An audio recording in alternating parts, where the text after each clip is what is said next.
Have you seen one of those? Yeah. No, I went to a sex party. Yeah. I didn't know if I had to say, because you looked at me like. No, you could. Yeah, say it. No, I knew I could say it. No, but no. I I just wanted to hear you say it. Oh, okay. Yes. So, and there was like a bed that spins, and the girl is on the bed, and then the guy's just. I didn't watch if they're, but there was a bed like that there. Yeah. Oh. That is a Susan that is not lazy, folks. Am I right? I see myself out. Vaudeville sex I hate jokes. myself. I'm so sorry, listeners, for what this. Maybe this is a Patreon episode. Don't get me wrong, it's badass. Right. To a point. It's just, we get it. You're Dave Chappelle. You could do whatever you want. Like, we already knew that. You didn't need a cigarette on SNL to prove it. Right, exactly. Yeah. Like, he's always working too hard to prove it. Is he working too hard, or is he just doing it? Like, is that just him? I think he's established that's just him. Do you know how many people that had to go through? How many like lawyers and bureaucrats and people in the SNL, in the NBC, like in their parent company? How many approvals he had to get to make that happen? That just doesn't just happen, you know? I don't think it was as many as you probably think. Yeah, I'm sure. I also, he really could just not tell anyone and just do it in real time. Yeah, you could. There's fine. There's only a minor That's delay. true. That's interesting. So and he's rich enough that he could pay whatever the fine is. Yeah, that's what a lot of that stuff comes down to. Is just, do they want to pay the fine? Can they afford to pay the fine? And that's Judaism. Do they want to pay the fine? Wow. Welcome to Yenta, everybody. That's my metaphor for life. That's just what I go through, my mantra. I'm like, do I want to pay the fine? Yeah, exactly. That's a good way to look at life. Yenta, the podcast that's sometimes about comedy, sometimes about fines, and always about gossip. Today on the podcast, we have my wonderful guest co-host. Hello. Martin Morrow. I'm the Ryan Gosling of gossip. Ooh. Okay, Gossip. that was cute. good. That was a good one. Yeah. Thanks for trying. No wrong riffs on this show. And then our guest is the amazing Eli Olsberg. Everybody give it up for Eli. Yeah, Thank you for the pause between Eli and Olsberg. It just sounded like the amazing Eli. Yeah. That's just my... The amazing Like Eli. a magician. Yeah.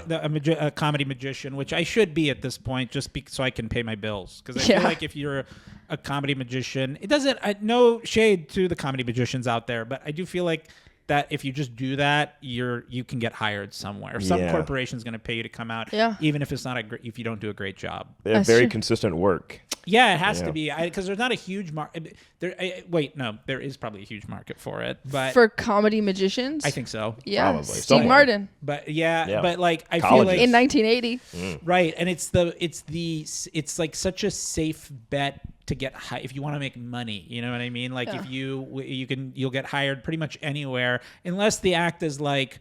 Because even if the act's a dirty magic act, you can go to Vegas with that probably. Yeah, that's what happened at the end of Boogie Nights to John C. Reilly. He went to Vegas. Well, it didn't. I feel like there's so many Vegas. references in this podcast that I'm not going to get. You never watched Boogie Nights? No. No way. Oh, I know. I'm just like on this podcast with two dudes. I'm like, I don't know what's going on. That's like entry level to I know, like that. So it's it's gonna get worse. Yeah, good. Yeah. It's good.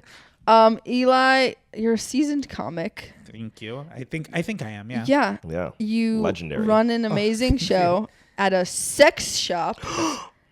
That's right. Which we hate on this podcast. Yeah, gross. I'm here for free speech today, folks. Yeah. Battling the hosts of Yenta for in the name of free speech. And Martin's also the co-host of a very successful wrestling podcast. Yes, Before the Bell podcast. Which we're picking up.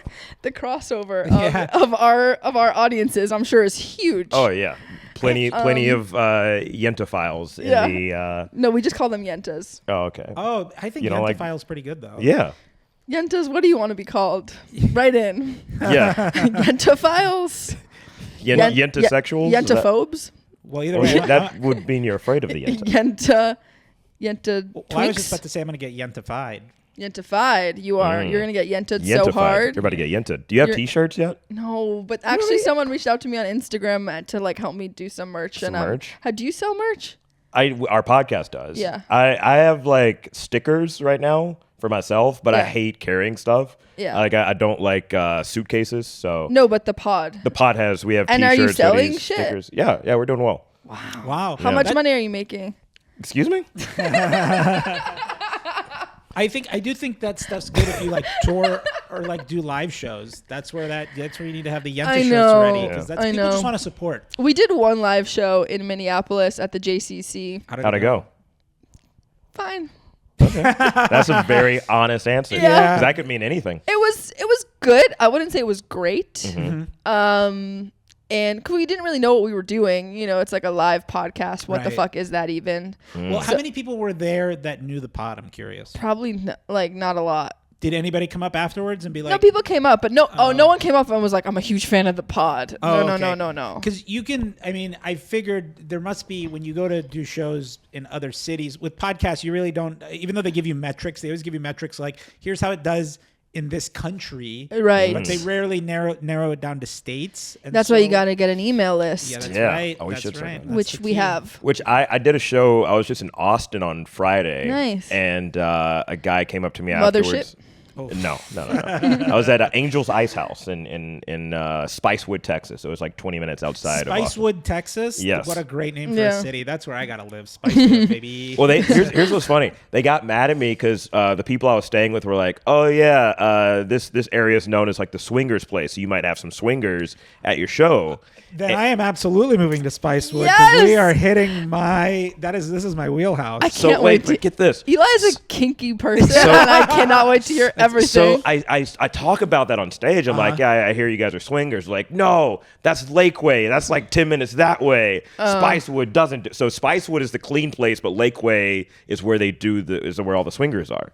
That's crazy because the names definitely are interchangeable. Exactly. That's what it should have been. It's like a Greenland, Iceland situation. Yes. Yeah. Oh, good. Yeah. I was trying Very to think good of reference. a good. That's a really good one. Yeah. But there was a guy who was there who was like, oh, I'm a fan of the pod. I came from the pod. And I was like, oh, and he said he almost fell off his roof because he was listening to us while doing roof stuff and laughing. And he laughed so hard. I was like, oh, thank you. I'm glad you survived that. That's Congrats on the pod doing so well. Thank you. You as well. Yeah. Yeah. Congrats, guys. Congrats to both of you. We're not making any money though. Not yet. Join the Patreon, patreon.com/Yenta, where we give you all the secrets that are too dirty to put on the main. That's right. Okay, Eli, tell us about your kinky journey. Ooh, where to start? One of the secrets is when I first moved here and I was struggling, I finally had booked something after about 4 years of doing stand-up. Mm-hmm. And when I got paid, I used so normally people will use the money they get to obviously pay rent. I had a day job, so this was just a nice, and what was your day job? I worked at a hospital. Just administrative, nothing exciting. Okay. I wasn't a doctor, unfortunately, and nor was I a nurse. But so just typing away on a computer. Yeah. So I worked at a medical center, and eventually I started getting paid for comedy. So I left. But before I did, when I got my first comedy check, I used it to, not the whole check, but I did use it to go to pay for admission to a sex party as a single guy. How much is that? At the time, it wasn't a lot, actually. It was $60, but that's more indicative of how poor I was. And remember, this was 2013, $60. That now, which is like 1,000 now. Yeah. Inflation's crazy. Yeah. It is, because I did think about that. Did you say inflation's crazy in sex parties? No, because for I think women and non-binary is the lowest price, then couples is second lowest, and then men usually is single men. No pun intended, but nailed it. It was that is exactly right. Sometimes women are free. Yeah. And couples are they're usually a little bit cheaper. And then single guys, if the party allows single guys, some don't. And in Brooklyn, they do the chain is black men pay less than white men. Is that true? Really? No, I made that up. Oh, okay. I was like, whoa, that's... Wow. But they would. That's a very Brooklyn thing to do. I mean, they do that with regular clubs, not sex clubs. They do POC to pay less than white people. Oh, yeah. It's funny as for sex parties and clubs can definitely be actually pretty they need it. for sex clubs. Well, I feel like there it would be like a cuck fee then, because everything interracial based, everything with black and white men in sex is mostly it's cuckolding based, right? So it for sure would be the theme would have to be black men pay less, cucks pay triple, or cucks pay for themselves and any black. But then you have to come in identifying as a cuck. Which people do. You don't have to like write it down though. Well, you have to say I'm going to pay more for the cuck, or maybe that's part of that gets them off. Well, probably, no, that gets them off. And also, like, if the party states that and you're a white guy rolling up, you're already announcing that you're the cuck, right? Yeah, got it. So I feel like So at the which I saw that at the last sex party I went to was like a guy who intended for his wife to get plowed by a bull. So I'm going to tell you right now. Wait. This is an accident that this is like a perfect pairing, by the way. Is, yeah. Our first time meeting. I gotta piggyback on that just so I don't forget this. Please, was that I have actually I have been a bull before, and I don't even look like it. Yeah, I've been. Well, because bull doesn't necessarily define, unless I'm wrong, I don't think it defines that it has to be a black man. I think it's just whoever the alpha is in the situation. Yeah. And I remember when there's a cuck. There has to be a cuck for there to be a bull. So I got an invite for a couple I met, and I'm jumping ahead now from the first party. But we'll get there. Yeah. We'll double back. It was through, I believe it was, and this is where the lines blur because this was a long time ago, but it was either on Field or Fetlife, but a couple invited me over. The woman was like, I need to sleep with other guys, and my husband's aware of that. And I was like, okay. But they both let me in, and which is true. I've dated women who are in relationships where they'd been like for 10 years together, and the guy is not like hypersexual. And so they kind of have an arrangement that, it's usually outside the house. They'll have like specific rules about that. Yeah. But in this case, I didn't know anything about them. They were just like, come on over. I need to have sex with a guy. Husband might be here. I was like, okay. I get there. The guy's there. He's in the room watching while it's happening. He's helping her. Like at one point she says like, hold my legs. And then I was like, you know what? Hold her fucking legs just to see what would happen, and it fucking worked. And I was covertly being invited, probably because I didn't look masculine enough for her to be like, hey, I want you to be alpha. So she was just assuming, like, and then I got really into it, and it felt really good as someone who got picked on a lot in middle school. Yeah. It was did he have like, what did he look like? Did he look like someone who would have? He looks like someone who could beat the shit out of me in real life. That was my question. It felt like a reverse, totally. Yeah. And which made it even better for me. I didn't even need to get gas for the car afterwards. I was so fueled up. You know what I mean? You ran home. Yeah. I was fucking, oh my God. And did you see Babygirl? I did. Yeah. I liked it. What you want? I don't know. Tell me more. Have you seen it? Yeah. Oh, okay. I saw it. Oh, I liked it. I thought it was good. You know what I'm realizing from what you just said? Sex is just like for her, she was this high-powered, badass boss, and in sex, she wanted to be like told what to do. Yeah. Right? And you're saying this big guy. Yeah. Normally in outside of life, then just wanted to be cucked. For sure. So it's kind of like, it's the same concept. Yeah, the difference though, I would say, is for guys, there's more humiliation involved in the sense that they're bad. I don't want to say that they're bad people, but they clearly at where they work and what they do, they probably have to be shitty bosses, or they're in some capacity. They don't have to be terrible people, that's for sure. Yeah. But I'm sure a lot of them go through life being, obviously they're masculine and they have to portray that. And so to do that in a setting like this, what I'm talking about, where it happened, clearly there's something there about it being transgressive to themselves. Mm-hmm. Whereas like, I think with a woman being in that position, it has more to do with probably just they like being submissive. And if there is like a humiliation kink for them, it's probably rooted more in something, I hate to say it, but more traumatic. With a guy, I don't think it would be as traumatically based. And I'm not saying I need to immediately... You're saying there's already patriarchy, so... Right. I guess that's what it is. That's a better way of saying it. Because I don't want to say trauma in the sense that like something really bad happened to them, but clearly... just the dynamics of life is what it should... You could easily trace back stuff, I think, a little easier with guys to being like, well, they were always just they always have to be the badass, and being able to just not do that is probably really hot to be humiliated.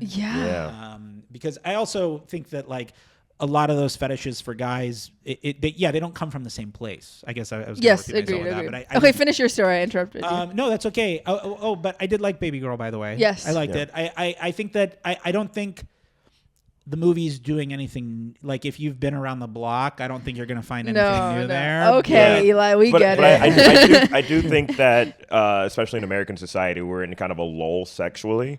Oh, I want to talk about that. I actually had thought about that before we came here. I have a question for you, because I would say in the ages here, I think I'm the oldest. Mm-hmm. I would say you're second oldest. I'm going to guess you're the youngest, Ray. Yeah. And I'm going to guess you're technically Gen Z. I'm a baby. Are you Gen Z? No. You're not? I'm 30. Oh, okay. So young millennial. Yeah.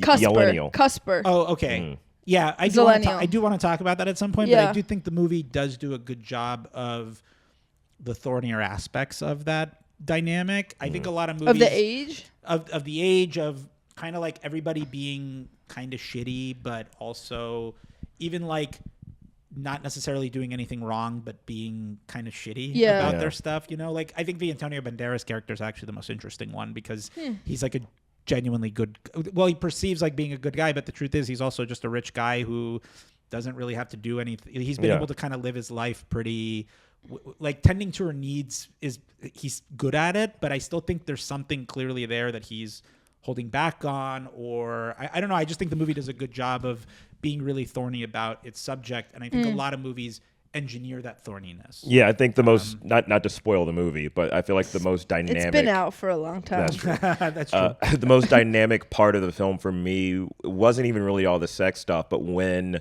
Antonio Banderas walks in on the two characters and they have that fight, and then he has a panic attack, and then he saves him. Yeah, but he knows what to do. Yeah, right. Because he's like younger and gets it. Yeah, right. And they have to go like head to head, and there was like a moment I was like, are they about to fucking? I loved that scene. Yeah, that was a really good scene. Yeah. And obviously the father figure scene is probably the best. I think that's like a great montage. Yeah, I listened to it on set to the George Michael the song. Mm-hmm. Yeah. When he's sexy and dancing and he's shirtless. Yeah, the good needle drop with a cigarette.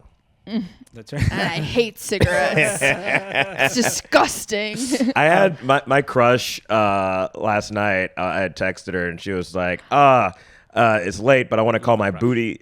I want to call my booty call because I just saw Babygirl, and I was like, all right, well, that just fucked me up for the night. Oh yeah, man. Wait, so is she your crush or are you fucking? No, I just have a crush on her. Oh, she wasn't saying that to you as I've been like, come on over. No, that's what it sounded like. No. Oh, no, yeah, she was telling me. Oh, that she's calling another person that she wanted to. She said her booty call fell asleep, so she couldn't hit them up because she just saw Babygirl and wanted to hit them up, but like told me this, and I was like, all right, well, that could either be a friend zone thing or it could be a you come over thing. She fell asleep right after, so I don't. Yeah. But yeah, that's too late. I would get too much anxiety to shoot that shot because if I didn't hear back, I wouldn't be able to fall asleep. Yeah. Like to be like, oh, what if I just ruin the friendship? That's a really shitty thing to just text late at night and then not get a reply to. Right, and that would freak me out. And I actually have a thing about that right now. Like when I date people, I actually tell them that. I'm like, hey, if there's anything we really need to talk about, cannot happen like after 10 o'clock, please. Yeah. I genuinely put it almost in that exact verbiage because I don't want to. I'm also I'm gonna be 40 next month, and Mazel tov. Thank you. Yeah. I need. What are you gonna sleep. do? Sex party? I think so. But not as a. What if I just? I'm gonna invite us. You guys that's what this is for. You get 2 tickets and a +1. Yeah. And for the Yenta listeners, if any of you want to attend, 20% off. You have to go to the Patreon to get the ticket link. Yeah, if you use promo code Yentified. Wait, so I guess let's go back to the story. The story. Right? Yeah. I'm sorry, Eli. No, it's okay. $60, like I said, wasn't that was back then still something that like had I not gotten those checks, I would have to be like, all right, I need to set $20 aside each month and like build up to it. But I had a Fetlife, like a lurker account. I never like made a full and I was tell me more about Fetlife. Sure. It's basically a social media It's a platform. dating okay. Yeah, so it's more of a forum. It's like a forum, but it's designed closer to like a social media platform like Facebook where you can create events and you can message people and put your likes and dislikes and create blogs and stuff. But also like slide into people's DMs. Yeah, it's not as easy as you think though. You have to like it's more if. How do you know about this, Martin? I've had a Fetlife account for almost 10 years, I want to say. Yeah. But I'm I've not. had it for 15. Oh wow. No. Wait, sorry. That's wrong. 12 years because I thought we were in 20. About 13 years. It's been a long time. I'm not as I'm signing up right now. I'm not as active as you because you've gone to things from it clearly. Yes, but I don't. So my profile stays as a lurker profile. I don't have my picture on it. I don't have anything that would indicate it's me other than I'm in LA. Mm-hmm. I mostly was when I first started it. I just kind of wanted. It was a great way to kind of, some tourism, which I now hate. I hate the idea of. I don't like sexual tourism anymore because I'm too experienced. Yeah, which is so stupid. Wait, tell me more. Yeah, can you explain? What I just mean more is like I'm very cautious about dating people, even though I've contradicted this multiple times in the last few years. I don't date people who are too inexperienced with it because I don't like being. I don't want to be a teacher. To a certain point. It's kind of like the gay baby gay thing. Like you don't want to date a baby gay because you don't want to have to like explain to them. Not that you don't want to. It's great if you do. Yeah. But it's a lot of. Yeah. Oh yeah. Tell me, Martin. No, I'm just saying. I'm assuming having to explain something to somebody the whole way. If like the first few times it's like cute and fun, and then it can be tiring. So here's that actually leads perfectly into why I went to a sex party on my own the first time was because I had wanted to go to sex parties prior to that while I was dating people, but my biggest fear was that if I went to something like that and it turned out I love it, which spoiler alert, I do. But if I did and then the person I was dating didn't, and we were in a long-term relationship, that would be devastating. And back then, and this is only, I'm saying it like back in my day, but in like 2012 and 2013, that shit wasn't that normalized yet. Kink's only become cool like really post-COVID. It was starting to a little bit before that. Like I think Field really was kind of like in more normal conversations only up around like 2019. I was on Field in around then. Yeah, I would say prior to 2018. Yeah. Do you know what Field was called before that? No. Oh, embarrassing name, Thrinder. Oh yes. I was on it too. I hate to say it. I kind of remember that. Yeah. No. Oh my God. I did Thrinder like right after my last major breakup. I was like, let me try this, and I was like, this is too much for me. It was terrible. I was in a relationship looking for a third. Yeah, that's why I think they rebranded, obviously. But before any of that existed, there was only Fetlife, and Fetlife would post like in the for or like the events pages. You could see every event that happened, and so I kept kind of waiting for one to pop up that was like, this just seems like a sex party. It doesn't seem anything BDSM related. And I was like, I can go on my own if I like it, I know I like it. So this will inform my dating life going forward. And, so I went and I found one. It was on a weeknight, on a work night, no less. Wow. I went on a Tuesday, and it's not like AMC, unfortunately, where it's like cheaper on Tuesdays. And it should be. You should get a matinee, 25% off. You go at 3 p.m. They're right to like. I get why they obviously charge more for single guys if they're gonna allow them at the party. They're trying to. For back then, $60 does keep the riffraff out, I guess. Yeah. So I went, and I also went in knowing that like my nerves were a little less shot than if I was going with someone. I actually realized if I did go with someone later, I would take partners to like their first parties, but and I was still nervous about that for them. But for myself, I was a little more calm that way. So I went, and I got there just like everything else in LA. I was too fucking early, and if you get there too early, it's like being at a fucking club. You're just standing around. You got to the sex party early? Well, do you remember your outfit? What's that? Do you remember your outfit? Oh, it was just like a short sleeve button down shirt and jeans. I went really casual. He's going for work. He got there early. Showed up for the first day. He had a briefcase. And I was wearing a tuxedo shirt. I also, it was also in the middle of summer, so it was very warm. So I knew, I was like, you know what, it's very hot, I should say, but it was very warm. So I was like, I didn't feel the need to like bring a hoodie and then I would have to take it off and be worried about that. venue was way bigger than I expected. There was an outdoor area, not for play though, but it was still not visible to the outside. And then there was an indoor area, and it was a partially converted dungeon, so there was a BDSM element still.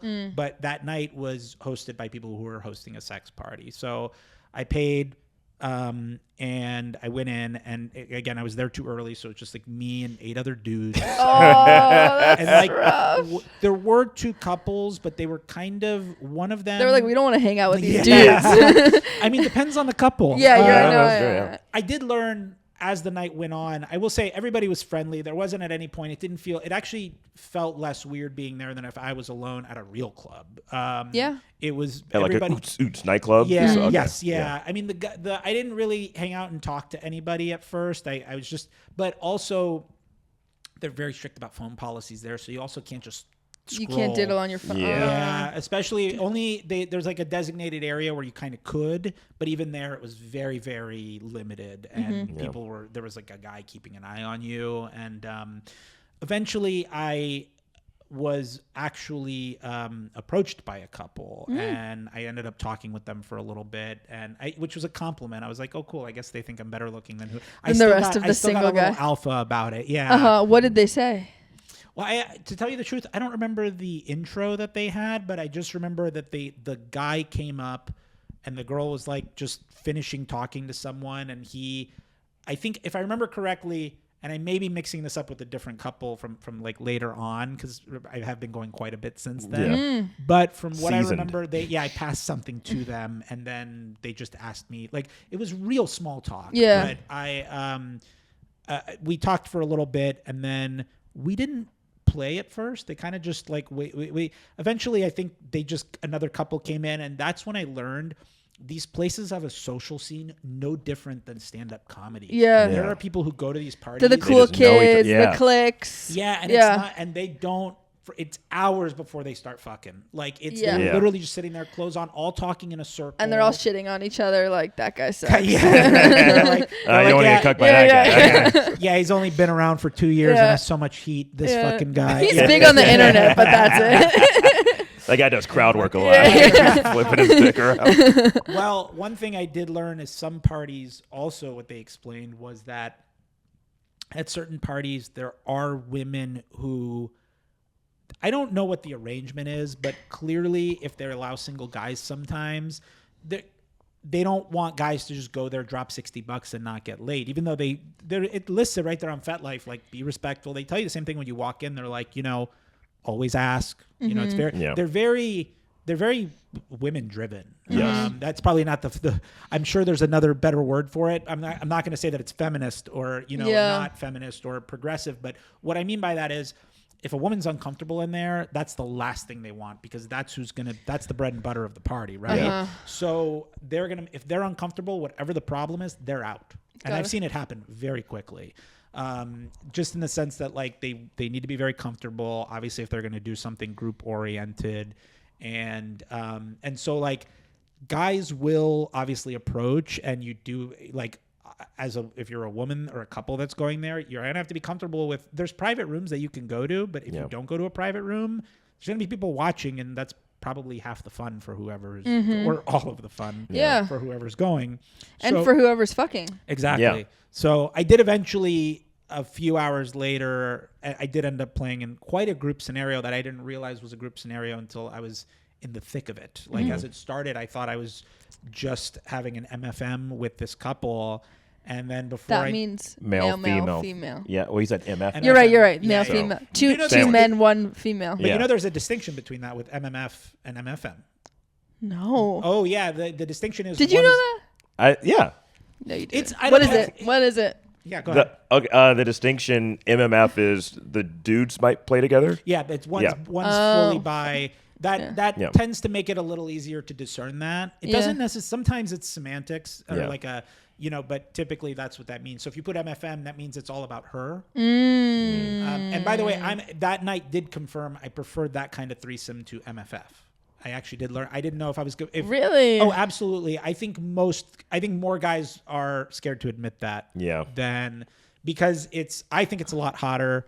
you get to be a part of the equation, but also see yourself in the equation. Yeah. Whereas like which is why that's the part I would like more about when I have had MFFs, because, and I'm doing this to keep it safe for if you put this on the gram, that's why I'm saying MFF.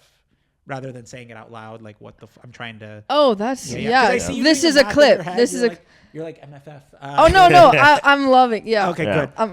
I can decipher that. I saw your eyes moving like you were doing Mouse. that. Mountain. Feral. Fairy. The thing is that those are like, I've had partners who've told me that what they like about having a threesome with another woman involved is that they like watching me more than it's about the girl. Yeah, it can be sometimes. What I was trying to figure out is why you would prefer an MFM to MFF. Because an MFF one isn't, and I'm doing, just to be clear, because I have this as a bit in case you ever hear it on stage. I don't want you to think I'm doing the bit. Do the bit. That's what it's for. This is a talk show. I mean, you're on Colbert. They do their bit. Yes. This is Jimmy Fallon. That's right. Yeah.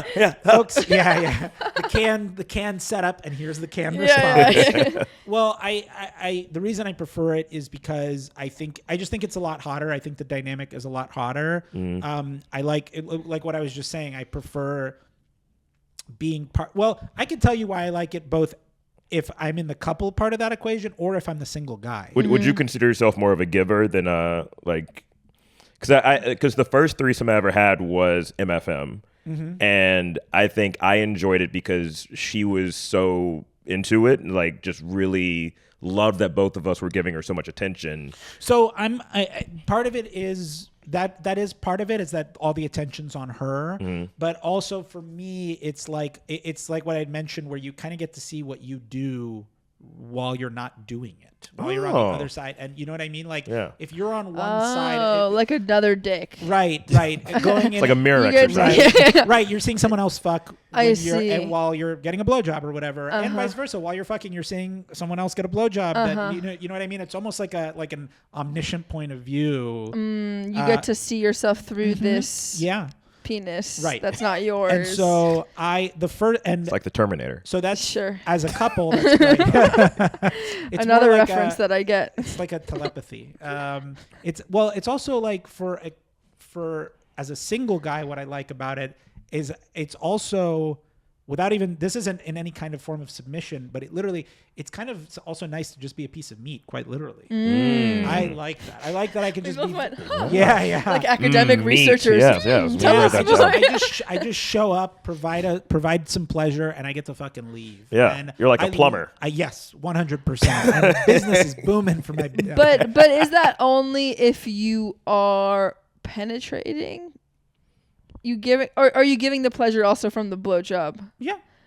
I guess that's possible. Too. Yeah. I mean, to bring it back to the story of the first time that I went to a sex party, when it turned into a group thing, it was like 5 guys and 1 woman, and it was very hot, and it was very hot just being one of the guys. Yeah. And did you guys high five? Yeah, we head butted. We Dude. Yeah, I mean, when I was done, that's when it had occurred to me it was a bigger group, and then I was like, oh, okay, and then. The next time I went to a sex party, a similar thing had happened, but this time it was more, I had like... Well, wait, can you tell me the dynamics of the 5 guys and the girl? Like, what was everyone doing? So they have burgers and fries. Right. Okay. I was just... Oh, you beat me too. I was just about to say... Folks, it's time for the ad. And if you're a Patreon member, you can skip this part, but 5 Guys is back. The dynamic is... It can vary at a sex party, but the dynamic for this one is it was me and them at first, and then another guy that was watching asked if he could join, and he said okay. And then eventually, before I knew it, when I was finished and I kind of like surveyed my surroundings a little more because I wasn't so in the moment anymore, I realized it was a bigger group that was around, and someone else took a turn while I was getting dressed. So it was all these guys going around. Locked, right? Yeah, it was like, oh, sorry. It was all these guys going around on her. None of them were touching each other. No. So train style. Right, pretty much, but more in a circle. But yes, yeah. That it's. Did they have one of those beds that spin? No, I wish that would be amazing. Cool.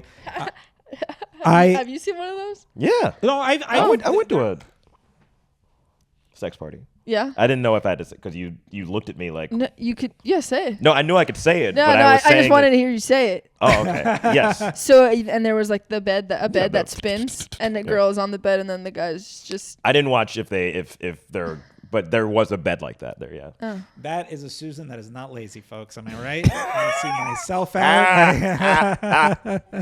Vaudeville sex hate jokes. Myself. I'm so sorry, listeners, for what this. Maybe this is a Patreon episode. This is the amazing Eli coming at you live. It's I have seen those before at like parties, but I've never seen them go in action. And I think that rabbis listen to this podcast, Eli. I don't know. I'm sorry. I have seen those at parties, but yeah. I've never partaken in one, or at least seen one in action that way. But after that, I did learn that I really like those parties, and I did attend them more and more. And not like I actually went as a single guy a few times before I started introducing couples, like as a couple when I started dating people again. And then I straight up now on my like field profile have that it's all about group stuff. If you at some point that's going to be it's not like.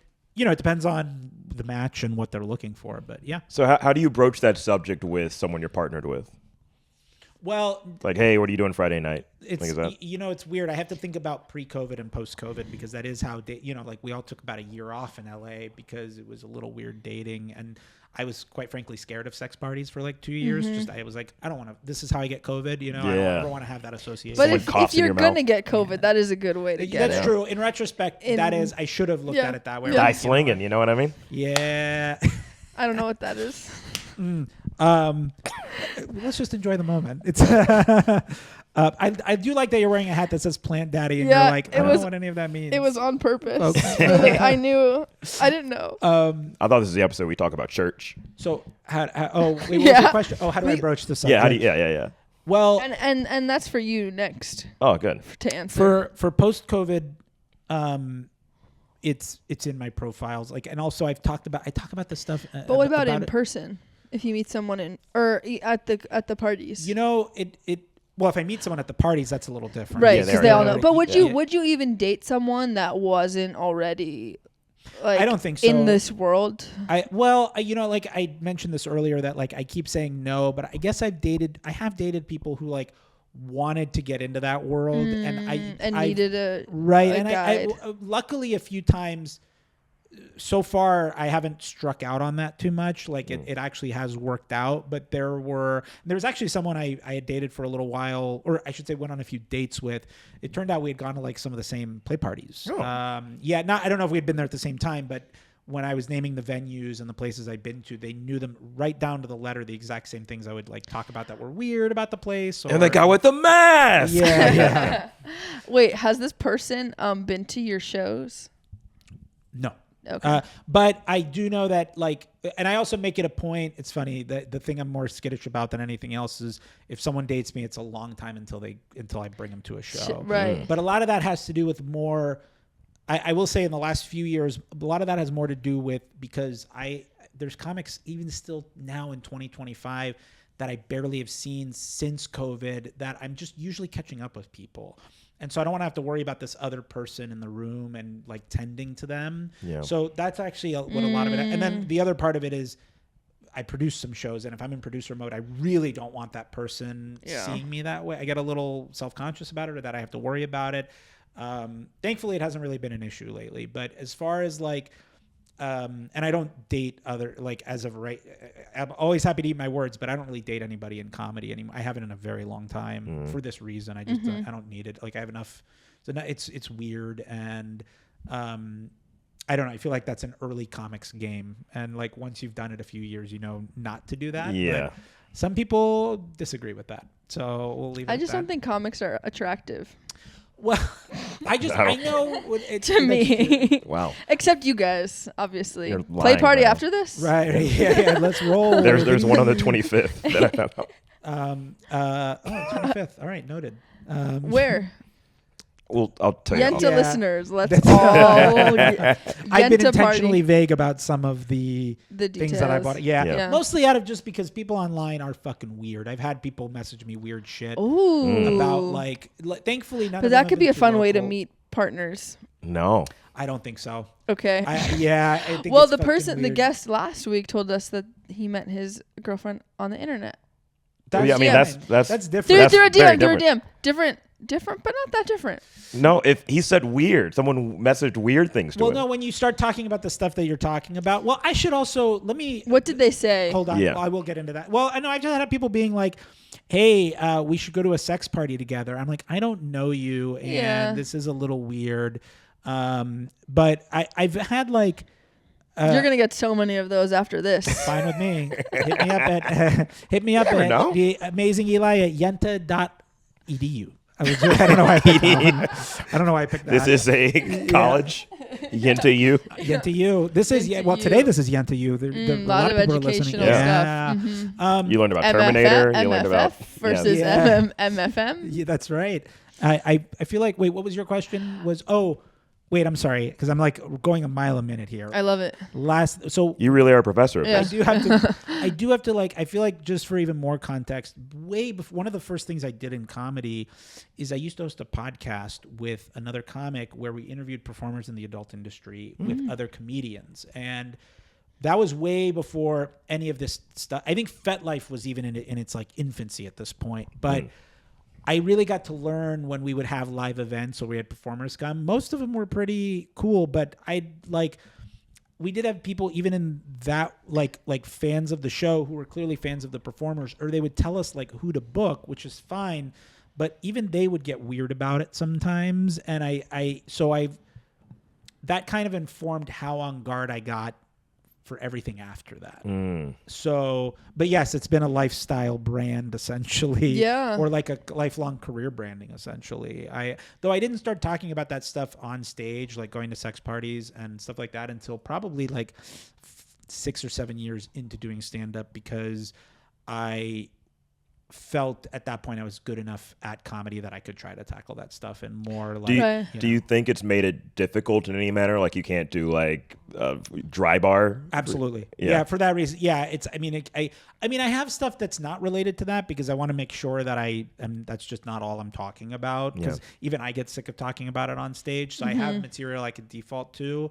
And so I can do stuff that would be like, I guess, late night friendly for lack of a better term, but I don't know that I care anymore because it doesn't have the same cachet that it did when I started. When I started getting like when you got booked for something, people could tour off that for a little while. I don't think you can anymore. I have friends who've done Conan where they had to punch back into work the next day. Yeah. And like that's really bleak. But I mean it's real though. Yeah. But it does make me feel less like I'm like, oh, I need to try and submit. At this point, if I do that, it's more like for myself. Yeah. Which it should always be, but it that's where the expectation would also stop. Yeah. You know and you prefer to be your authentic self and be able to tell these stories as opposed to having to like, which I agree. I hate in comedy when you have to hold back who you are and you put on this like hoity-toity face of a robot. Yeah. And I think now also it really has become more than ever, like you have to be your own draw as far as like what you're doing online to get booked for anything anyway. So like if you were someone who had a really big following and they did want you on a late night show, I'm sure you would find a way to edit that stuff accordingly, more on your terms than theirs. Would you ever do comedy at a sex party? Actually, yeah, I would. But I don't. But the problem is, who wants to listen to comedy at a sex party? Well, they're not about like not You're while they're basically fucking. just cock blocking them the whole time. You do it before. But they're already. They all want to fuck. Yeah, they're there. It's not. No, but they put on a show beforehand. It's not. You know, it's funny. In theory, that is actually a great idea, but I can tell you in practice, it would fucking tank because everybody who gets there is a combination of people who've been going to these things for years, who are like so seasoned and like they're just there to socialize, and then there's really brand new people who are just going there to break the ice. Yeah, and those are the two worst people you would want to sit in the crowd if you're doing stand-up as like an early event thing. Though I did do stand-up at a place that apparently did host sex parties. You could smell it. But yeah, oh yeah, I know. I went like right there. Oh yeah, last night. That's your X-Men ability. Yeah, that's my detective ability. I just like True Detective. I just come right through. I'm like, yeah. No, you have the goggles for semen, but they're in your eyes. Right. Like you don't need the blue light. Exactly. You I'm just see it. I'm like, there was sucking and fucking here by more than 2 people. Yeah. I can smell it. I did know. Yeah, I'm trying to remember what it was that. Man, anyway, yeah, but I feel like that would go so badly for that reason. It's almost like corporate comedy for a company that everybody's there for the food. You know what I mean? Like, it's quite literally. So like, but worse because it's sex. Totally, yeah. And this guy keeps talking. I can't fuck. Yeah. I actually have only gone to a handful of parties that were where it was couples and females only. I actually prefer, even if I'm going as a couple, where single guys are allowed, because I feel like that puts a different dynamic on things. And like I said, it's more so dangerous. But in a safe way. Yeah. Safely dangerous. Dangerous in a safe way. Because women are still like in charge, so to speak. So if they have a problem with a weird guy. dangerous sexy. It is. In a controlled right. That's why BDSM is so popular. Yeah. You know, it's like well, also the more controversial things that happen now are things like, that's why CNC is also, it's more popular than people think. Consensual non-consent. And that is. Yeah. I didn't know that one. I was gonna. I knew what it was, but I needed to explain it to the listeners. Yeah, there's a movie that recently tackled it. I don't think very well. Called Strange Darling. I wasn't a big fan of the movie. I think it's like personally. On streaming right now. No, yeah. Babygirl had a little bit of that too. Yeah, with Strange Darling, it was used more in a horror movie to kind of trick you of who the killer is and what's going on. So I was like, okay. I still have to watch it. But yeah, that I think also has come up a lot. That doesn't happen at sex parties though, because I think that's too well. At least the you ones need to I've know been each other more, right? And the one time I've been to a sex party, like a real sex party, they said, who's new here? They put us in a room and they had like a 30-minute orientation on I've been to one BDSM party that did that because they had to really make it a point. Certain BDSM parties don't allow actual fucking. Like the term they use is fluids. They'll say it's a no fluids party. Meaning no, like it's all BDSM practices. So it's all about. Do blowjobs count? No, no. Blowjobs do count as fluids. Yeah. You're just getting your ass beat for like fucking 2 hours. Yeah, right. It's just people, which since I've been to sex parties that were at dungeons, they had those dynamics there and I could watch them. And for me personally, BDSM, I get that there's a cathartic release for that, for whatever it is that they're going through, but it does nothing for me, like, unless sex is involved in that equation. Right.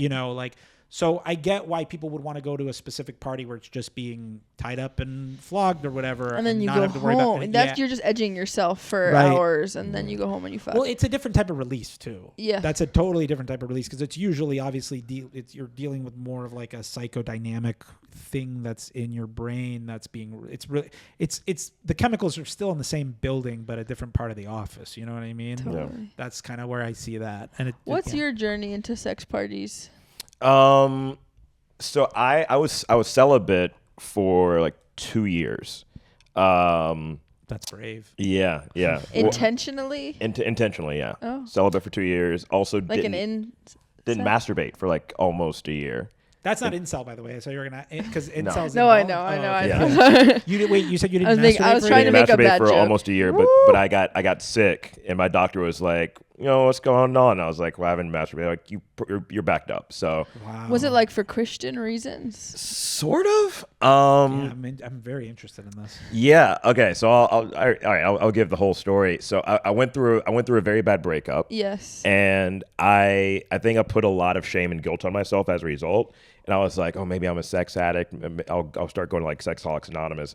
And it was one of those things of like, when you're around real sex addicts, you realize like, oh, I'm definitely not there. Oh, that happened to me. Really? I went to a sex addicts meeting once because I remember it was the same thing. I was going through a breakup, and so I was a little more turned up in terms of like what I was doing, and like I was like, okay, you know what? Like how much I was fucking meeting people on apps, and it really did feel almost chemically. It was happening like that way. So I was like, okay, maybe I need to go to a meeting. I went to a meeting, and I really got to listen to what addiction really does to people. And I was like, okay, this is just a rough patch for me. And so that was very illuminating, and like what also you just really get illuminated to how people also can use sex addiction as an excuse for their bad behavior, yeah. and also as a deflection for other people who get broken up with. Like if someone gets cheated on, they will say like, this person's a sex addict, and it's like that's what happened to me. And I don't think they are. I don't think that does it. I mean, obviously it's a case by case basis, but generally speaking, I do think sex addiction is the one thing where it can be real. I think anything can be addictive. Yeah, you can be addicted to food. Yeah, exactly. Like and so there was crossover at that meeting. Actually, there were people who were there from like who were identified as anorexic, and they were like, I just needed to be at a meeting, and I guess they were allowed to attend the meeting. Yeah. But I think that like people who go who I don't know. I think this is going to get worse in the next few years because whenever conservative politicians, a lot of them get revealed as being real fucking freaks. Yeah. And a lot of them are gonna, and also just anybody who gets like in trouble and doesn't want to own up to it. It's just like, well, I was a sex addict, and then they get saved religiously or whatever. Russell Brand. I mean, that's a great example. What's he up to these days? He's like posting him at church being saved and shit like that. Baptized. He was so good in that movie, though. Get him to the Greek. Yeah. I thought he was fine. Yeah, it was a very okay movie for me. I thought not Get Him to the Greek. Forgetting Sarah Marshall. Oh yeah. That's the one that put him on the map. Yeah. Okay, so you wait, and then I want to hear about why people are less sexual these days. Yeah. Oh, please, let's get okay, into it. but first finish your story. So once I kind of got out of that, and really, now I guess it's not revealed because you don't know who the fuck this guy is. But there was a dude who was in one of the meetings, and he was like, "Yeah, there was two things he said that like fucked me up." So the first thing he said was that his sponsee had like asked if it's okay to masturbate sometimes. He was like, well, I don't think God would want us to do that. And he said it in such a way that I was like, that's kind of dickish and condescending. And then later on, he talked about, he was like, yeah, when the FBI raided my house, and I was like, that's not something that just happens because you have too much porn. Usually, no, that's like child porn. Yeah. Right. Right. When you're talking about stuff like Diddy, there's way more going on there. Yeah. And a lot of it has to do with power dynamics. So that is what kind of made me say, okay, I should be getting out of this like celibate lifestyle, and I don't need to be in this because this dude got raided by the FBI and we're not on the same level. Right. So you're like, but then you were like, I can't masturbate. Well, so I started masturbating again. Oh. And because, like I said, how was that first one? Oh, dude, it was like after like over 200 days of I think it was literally 222 days without masturbating, and that was one of the best nuts I think I've ever had. Yeah. Queued up some old school stuff. I was like, oh, okay. So yeah, it was like, oh, this isn't bad. Like I shouldn't feel as much like shame about, because I wasn't even like one of those people who has to masturbate 3 times a day. I think I was like maybe once or twice a week. But I also grew up very Baptist, very religious. Okay. So I think there was that shame on top of it all. So did you think you'd go to hell if you masturbated? No, but one day my dad told me, he asked if I masturbated, and I was like, no, Dad. And then he was like, good, because you could be killing the future Jesus. And I was like, fuck, that's heavy. Good. Yeah. I can't imagine. I mean, I guess it's just how people grow up. But when I think about when people talk like that, I'm like, how is it possible for your brain to be like, this is a logical thing to say out loud? In a way. I get it. But I'm like, you know what? There's a lot of people who think that way. So I can't imagine, like, whatever it is. I don't even know where I was going with that, but I just always think about that, where I'm like, it's so weird to do this fear-based. I know that's how most ideologies work, That's even whatever. We don't have to get there. Okay, then what happened? Yeah, so I kind of went on this mission to fuck as much as possible. Not even that. I just wanted to reclaim my sexuality. I wanted to be okay. I'd gained weight from my depression and stuff, so I just wanted to be okay in my body again. Yeah. And I was like, oh, you know what? For my birthday, I'm gonna get tickets to a play party, and a friend had introduced me to like a couple good ones, and I was single at the time, but I saw that like the tickets were cheaper for a couple. Right. So I like asked a friend of mine who we went on a few dates, and then we were like, we're a bit off as friends, and so I invited her to go to this party with me. and we did Molly before. Nice. Yeah, and but the Molly was my dick wasn't, I couldn't get hard. Right. So I just kind of was like vibing out, and she ended up having a threesome with this couple there. And then there's like a lady who was like, "Hey, you're cute. Do you want to make out?" And I was like, "Yeah." And so we just made out, and then I ended up having sex with a different girl I was dating. Like I left the party and I'm having sex with someone later that night, but because I think the energy of it all was like. The first time you go to a sex bar, that was what I was going to say. When it was over and I realized that there were more guys around us and everything was happening, there was a euphoria on that drive home that I rarely have experienced in this life. Yeah. Because I knew I liked it.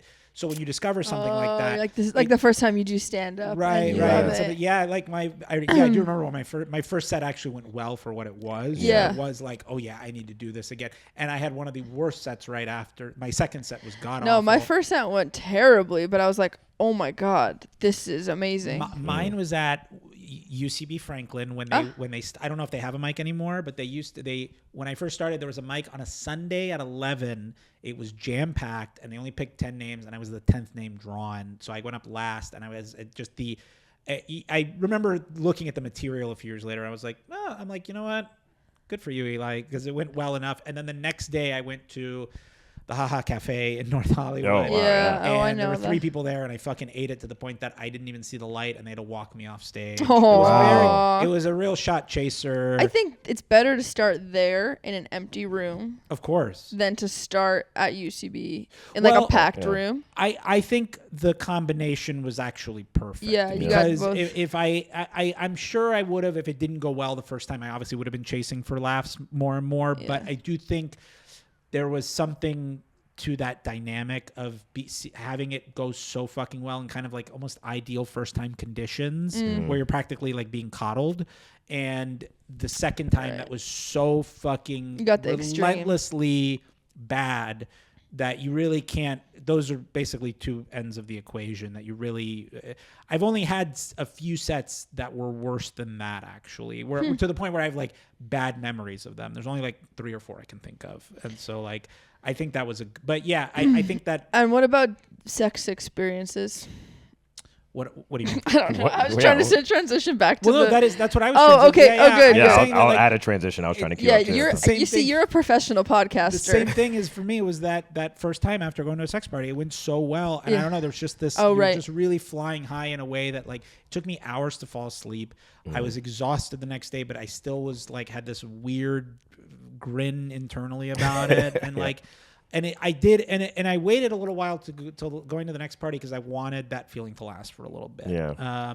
If I was a little younger and I went through that, I would have been going to parties almost immediately, anytime I could get money. And like, See, I remember.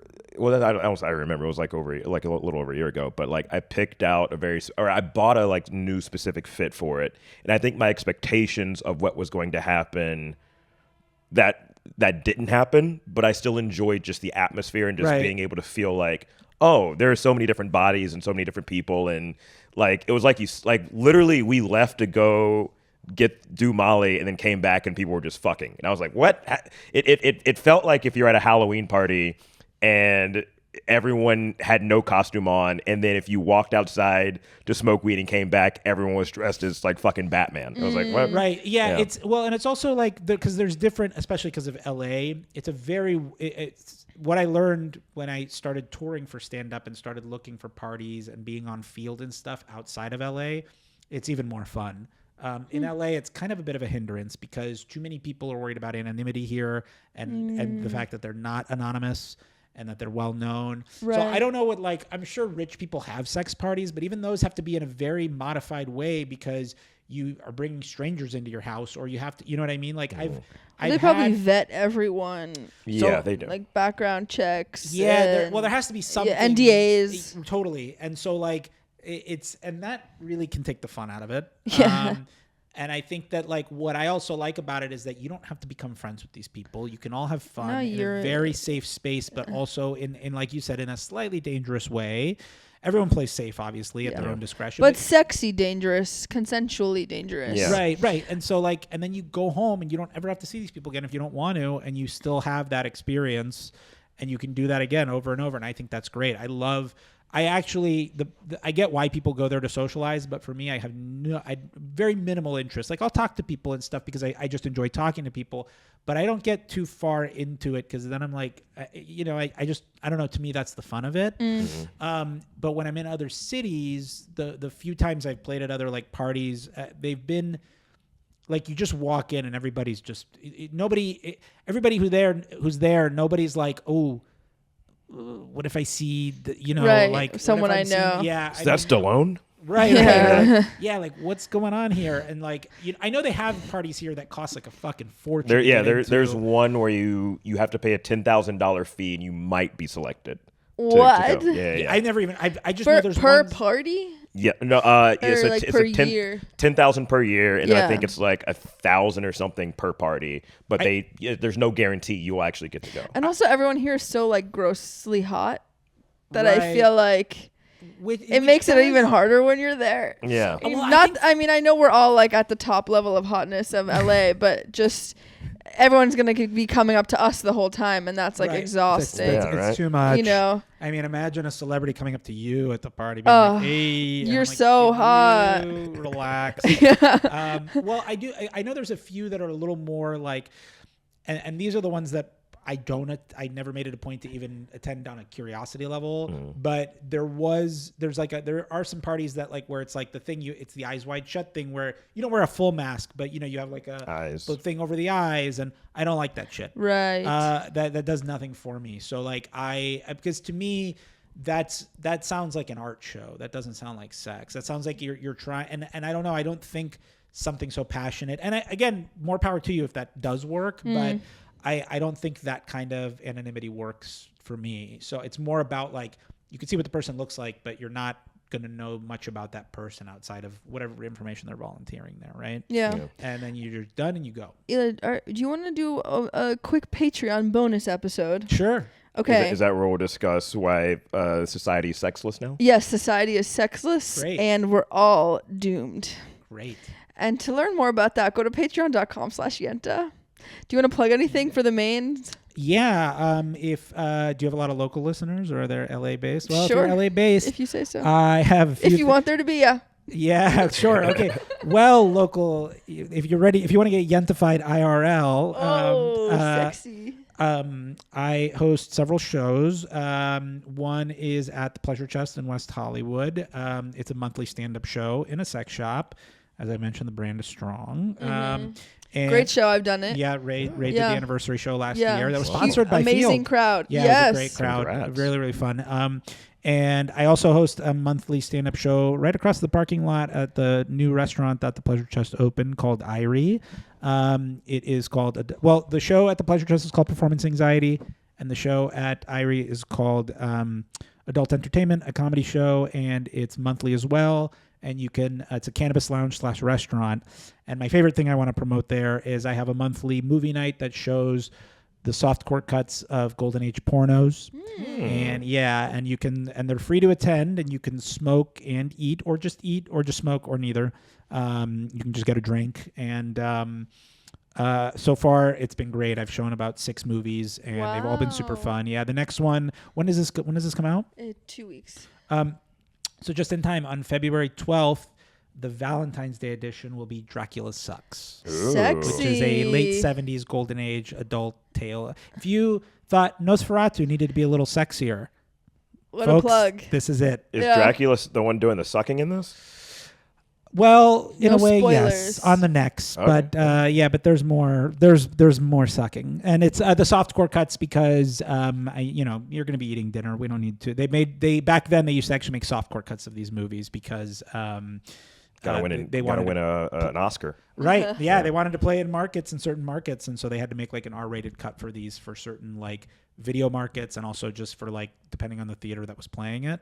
So they play super fun with the crowd. So like I said, it's free. It's usually the second or third Wednesday of the month, and they're always great. I feel like that's like a fun way it's a fun date night. Absolutely. You go, yes. You get a little turned on, you go home. And it's not like, it's funny. People would expect that like you're going to be like kind of laughing at the movie, and because, they're obviously made in the late 70s, early 80s, so the sense of humor.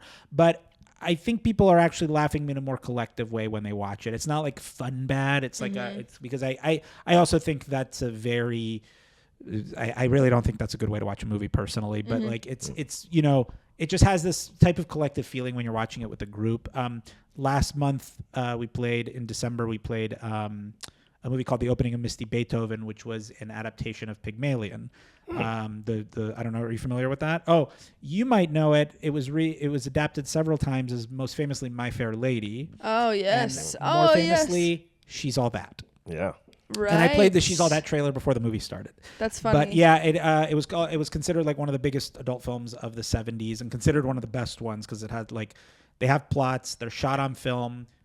Which means, by the way, for people listening, that might not sound important, but when something's shot, blocked, like lit for film, it looks better than 95% of what is streaming right now. Because it's all shot digitally and it's all underlit and it looks like shit. It was like the Godfather of 70s porn. Absolutely. Nice. Yeah. And it plays very well with the crowd. So Martin, do you have anything you want to plug? Yeah. Before the Bell podcast, if you're a fan of wrestling or a fan of just laughing and having some good giggles, check us out. We're on YouTube at Late AF Productions. We also have a Patreon, Before the Bell, Discord, Instagram page, all that jazz. So just follow us and follow me at Martin Morrow on Instagram and TikTok, which I think is back now.